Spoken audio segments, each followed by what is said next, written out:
Hello， 大家好，我是刘毅。今天我们做到韭菜炒鸡蛋。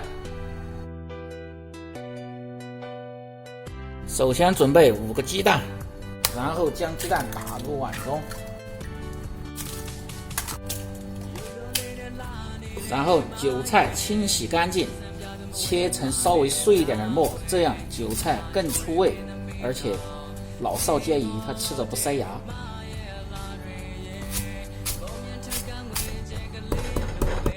然后把切好的韭菜放入鸡蛋当中，切好的韭菜中放入盐、胡椒粉、少许的白糖提鲜、白醋去腥，放入少许的淀粉水，让鸡蛋更滑嫩，而且少吸油。用筷子搅拌均匀。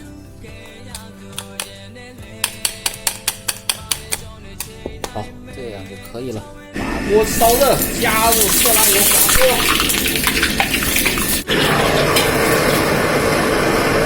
然后放入葱油，油温3成，下入鸡蛋液，用勺子慢慢的推动。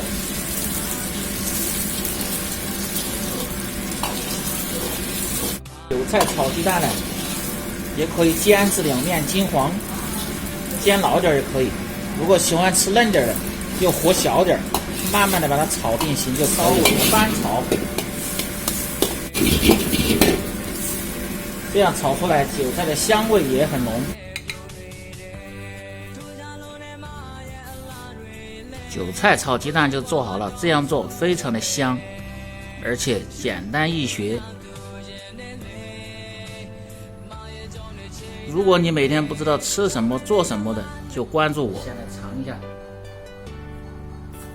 韭菜碧绿，鸡蛋焦黄，吃得特别的香。关注头条号美食刘毅，总有一款你喜欢的美食的做法。感谢大家的支持。